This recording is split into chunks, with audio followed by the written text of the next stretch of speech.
Cheri at djsunder.blogspot.com, and today we are going to talk about using tags, bags, boxes, and more too. Now this is going to be a two-part video, maybe even a three-part video. I don't think any of them will be extremely long, but the reason I'm going to break it up that way is because this first video we are just going to talk a little bit about the cartridge. This is not a new cartridge. It's been out for probably about a year, maybe a little bit longer. It is one of the few cartridges that I was anxiously awaiting, I think even before or soon after it was released. And though I probably got it on sale because I get all my cartridges on sale, I didn't necessarily wait for a long time like I tend to most of them. Most of my cartridges I wait until they get very inexpensive. But this one, because I liked tags, bags, boxes, and more so much, I went and got it soon after it came out. So I got it home, and I have another video that I talk about some of these things, but I just want to revisit it again in case you have not bought this yet or you are thinking about it and you're not sure. So I got it home and I tried to make my first box and it was a mess. There is a blade that was designed to go with this cartridge. It's purple. It looks like this. You know, traditionally we have different colors for the different machines or for the different features. There's one color is the for the deep housing blade. I can't remember what color that is right now. Then there's your regular Cricut color. Well, this purple one is for the scoring tip, and it is worth every penny. The reason why is when you look on this cartridge, this, for instance, if you look down here, this is this particular box. There is the box feature here, and then there is the these funny looking, you kind of look at it and you go, what in the world even is that? Well, those are the score marks. Now, in this particular cartridge, you can actually make larger boxes, and the way that they've been able to do that, because obviously with all these cuts, this is going to be a relatively small box, but with all of these cuts, you can't go very big on even a 12 by 12 sheet of paper. So what they've done is they've divided, I don't know if every single one, but most of these in here have two sections. There's the box section 1 and the box section 2. In fact, on the keyboard, that is even its own, they each have their own key. So you would go here to box section 1. Using the shift feature, you would use this purple blade and it would do your score marks. And then you go back, and using the regular box section 1 feature, you are going to cut your box. So another hint about that. The second thing that I discovered after I put this in and I tried to use it, and that was great, but then my cuts were not lining up at all. I would do my score line, then I would go back and I would go to cut it and it would be all catawampus. It just would not line up. And I played with it and I thought there was something wrong with the cartridge, and then I thought there was something wrong with my Cricut, and I went back and watched other people doing YouTube videos, and finally this is what I discovered. I am a paper saver or hoarder, however you want to put it.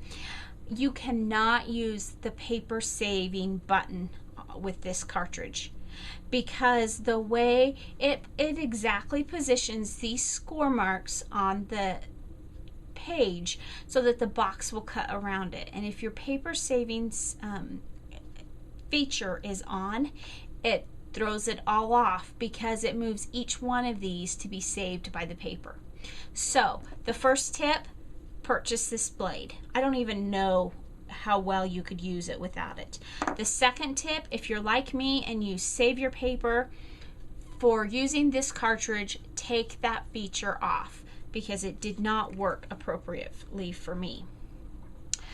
Then the third tip is from today's box, and I kind of had a difficult time with today's box because I thought, well, I don't want to keep changing the blade in and out, so I'll cut both pieces. I'll score each piece of the box. So I scored box section 1 and then I scored box section 2, and then I switched by switching out my mats, and then I put my new mat in and I went to cut it. Unless you're really good and you always place your mat in the exact same position, that's not going to work.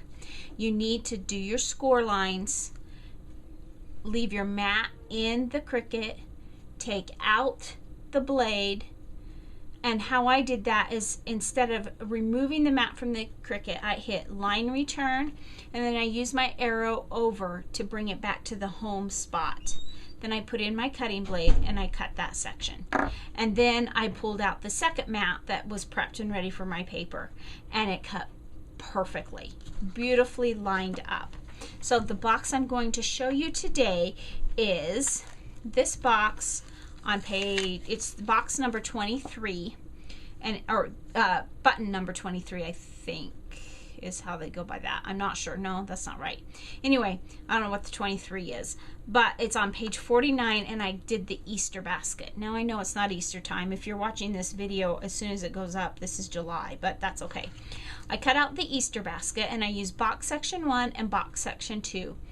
I did, while I was playing with it, I did it on fit to page because I wanted to go as big as I could. This actually tells you the smallest recommended size. For instance, the smallest recommended size for this basket, because of the intricate cuts, is 5 inches. I actually went up to do the fit to page, but it ended up being 2 different sizes when I did that, because this page, this one's bigger, this one has an extra, it has the handle on it. So you're going to have to kind of gauge your, look at your cuts and say, okay, which one is going to take up the most room, and fit to page that one, because if you don't, it's not going to work. So I needed to have fit to page box section 2, and then I went back and did box section 1 by the same measurement as box section 2. Then I couldn't remember if box section 2 was 7.5 or 7.25, but like I said, I had made some mistakes and I ended up cutting it twice, and so I ended up just cutting them both at 7.25, and it fit beautifully. So if you're familiar with this cartridge, or even if you're not, this is like the Cricut Artiste cartridge, and there may be other cartridges like this, but these are the only 2 that I have. Both the Cricut Artiste and the Tags, Bags, Boxes, and More comes with 2 manuals, and the reason why is because they both have the 3D items on it. And so for your 3D items, you are going to use the second book, the assembly book, to assemble it. So you find the same box, page 23 in this book. Oh, okay, now I see what it is. It's a cross-reference. On this one, it has a 49. That's the page number where you'll find the actual basket. On this book, it has a 23. That's the page number where you'll find this basket. So that's how it works. So they cross-reference each other. But once I did that, once I scored my lines and everything, I realized how easy this box went together in a matter of seconds. It's just playing with that first part. So it went together beautifully, and this is the box, or the basket. So the paper that I used on this is from the Paper Studio, and it's textured cardstock, and like I said, over on this side I adhered it backwards. It should have been adhered on the inside. I'm really not a big fan of drippy glue, is what I call it. I used to be a kindergarten teacher's aide, and that's what we called it, drippy glue. It's just messy, and sometimes, but you and I both know it holds the best. But for this one, instead of using drippy glue, I just used my score tape.